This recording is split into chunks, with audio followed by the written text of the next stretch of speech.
nwere ihe ọ ga-abụ na-eme mgbachikata nkịtị nsị na gbama gbachizi nkịtị maka nka m ga-akpa afa maka ụfọdụ sị m akpọzi n'afa na m etiezi na pikchọ na m ekwuzi n'okwu nwere some mistake ọ ga-abụ mmadụ na-eme although this message is going to Evangelist Ebuka Obi because he has said that any person that has not encouraged him has no right to advise him, that he will never take the advice of that person. Now it came to a time the Monso called him, commended him, and told the ministry members of adoration Ndanambara that Ebuka Obi is being called by God. That he is encouraging him to continue, that he's praying for him for more strength and wisdom and the enablement to continue. Yes, but that doesn't qualify you.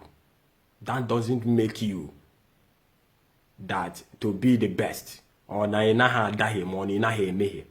Because bemonsa ahụ ma fada ọkụ na-ere ha ma ndị a niile na qualify ma all the Pentecostal prophet and prophetess ndị na-ekwuye gị that you are being called by God na prophet should advise you. Because Brother Gerald can na ka ọ na-ekwu okwu say that you doesn't take advice. Na-ememe ka aka ọlụ gị mfụkwa ka Brother Paul Chigbo ji indirect way jiri wisdom kwuo ya. Man, I have come to throw more light into what they have said because I'm preaching gị ewu ihe ikwu na preaching. He said that ụmụ agbọghọ ka ị na-agwa okwu a si that na nwaanyị ọbụla nwoke jere na ọ sị gị na 5 men only ka ya na-edina na gị kenewe chukwu gị. That he can beat his chest to tell us that now some of the women edina go up to 15 to 20 men. And you people are not giving us the encouragement, the enablement for the single ones to get married. Now, Brother Ebuka Obi is trying to narrate is that indirectly that all these women, because one who go with more than 5 to 10, 15 men, definitely more announce no ba shawo more announce no ba shawo. Although the lifestyle has nothing to write home about. It's not commendable at all. It's out of context. It is out of context. Anyuku apiri butere attitude in afuni ụmụ tata. Because akowa ihe ụmụ nwanyị na-eme ema that na vida anụwa 50 hours ama nzuru ya. Mana ewere otu esi edowe unu as a leader and as a shepherd that has sheep. Because the words have ears. Ihe anyị nọ bụ the word of social media. No matter how far that video ga-aga, no matter ebe that video ga-aba cause or problem, ma ndị nke ka na-achọ ịnụ anụ ewuwe issues. And ụmụ nwanyị nke taa the too vulgar to a point that na even nwoke nụọ ha now ha wee di, they will still be keeping ha sị gị not just friends na ha bụzi friends. I say former boyfriend and non go wine and Hannah just then I'm man get. I have seen it in different occasions.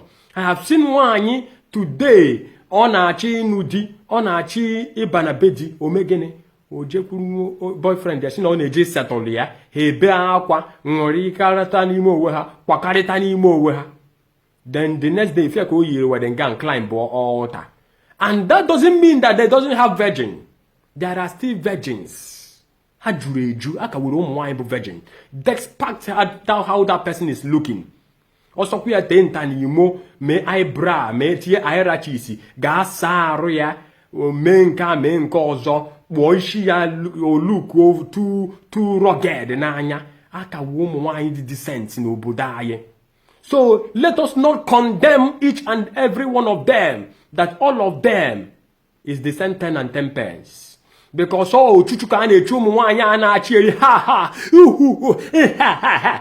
na ministry Brother Ebuka Obi na na-ekwu okwu chukwu unu aka na-akọndem unu aka na-ekwu maka ya mgbe 5 to 10 to 15 to 20 men dị na with ofu onye makwana ama that no different kind of donation of blood ke deposit na ahụ onye ahụ.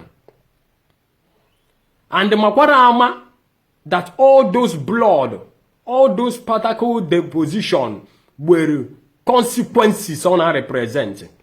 Ahụike ụfọdụ ụmụ nwaanyị na-anụbeghị di the restorative to a point na nwoke nụọ ha ọbanye na nsogbu o treat wi ihe ọya ekwe ngwọta na amaghị ebe esi wee bute. Mana bro Chukwenuka na-azụ ebere ka m na-eme ayọ ebere ka m sị gị na gị shape tụọ n'otu isi ekwu okwu. This will rather do harm than good. Putting our single girls in problem. Millions of our girls today na anụbeghị. You are not giving them encouragement. You are not giving men encouragement to come and marry them. Despite otu ọbụla isi do ọnụ kwuo ya. Ọ bụ maka ihe i kwuru ọ na-eme mana bikonu ewe mmadụ na-azụ ọnụ ya azụ.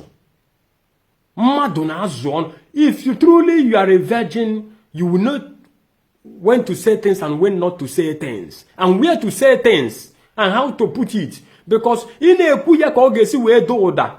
I don't know the attentions ndị na-achị igeni. Amam traffic jam imeki be ị na-achị imeki na social media. Amaghị m ụdị owuwe ọzọ ị na-achọ ka iwu ọbụ n'ike n'iwube. If you want yourself to be known as a corruption man of God, that say things vulgarly, that say rotten things, when you claim that you are holy.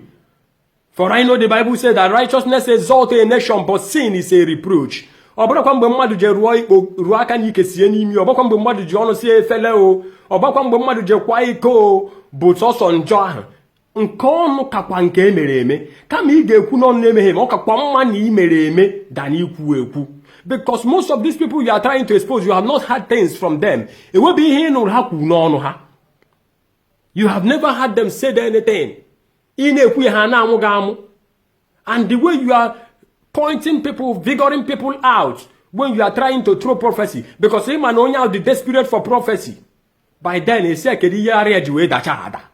Mo agbogo na anu beedi, ị na-ajụ ajụjụ, kedu ihe mere ara nwaanyị na anu beedi ji ga-eji daa, kedu ihe kpatara ọ ga-eji daa?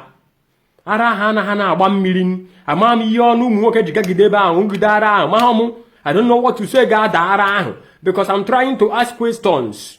Kedu ihe gbere ara ga-eji wee na-ada? Ka isi wee na-ekwu, and amam anyị ji wee fụ dị ara, amam ebe ị nọ fụ dị ara, amam ihe imegide wee mara na ara ụmụ nwaanyị na-anụrọ di dara ada, kedu ihe ọ ga-eji wee daa? So, okwu m wee bụrụ, my take on this is this, please. Ụwa anyị nọ n'ime ya, ụwa na-eme ntụgharị. Ụwa na-eme ntụgharị. Ụwa anyị nọ n'ime ya, o Chineke nụrụ ọnụmọ, o mewe na chi ekwo yo, onye ụta atakwala ya wo. Ọkwa ikwu ka m na-ekwu. Okwu m bụ okwu m kwesịrị ikwu. Maka iwe okwu m nọkwara, a na-ajụ kedu ihe i merụ. On all those things, mana nka ga-asa okwu nke ahụ iche. Nka ga-asa Luxeus okwu ahụ. That video is still coming out. Mana ihe na-ekwu nke m bụ makwa na-ama na ụdị adịrọkwa o. No, despite how you are trying to link nwaanyị na nwoke up na ministry gị ka ha nụwa onwe ha. It does not end there. Pugodin out of Zion ministry, pugodin na door na Zion ministry, si ebe ahụ famaga ahụ, mee ka ị na-apụta mere ode agọ, ka ịfụ how many single girls, but you count, it's hardly for you to count out how many single guys. In manner today, majority of girls today, they are desperate to get married.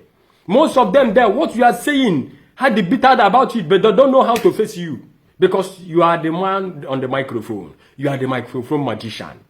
Kedu ihe ji microphone ahụ kwuta ọmaka njọ? Ijiz n'ọnụ gị eme mmehie. Isi na iburu onye mmehie. Isi na the righteous. Show the righteous in all ramification. Let around about you be all righteousness. Don't be righteousness inside and outwardly you are not righteous. In area of speaking, you talk vulgarly. You speak out mess out of your mouth. And from there, you are condemning things. So, some people is going down to Kwatale. You are destroying homes. You are destroying relationships. You are destroying images. In as much as Newero only single go out, one day single out na Johanna video, camera na ebuha, and you are not blurring their faces. You are showing their image. Exposing them and disgracing them is not the best way. It's not the best solution to win that soul. Rather, you are destroying that soul. Okay.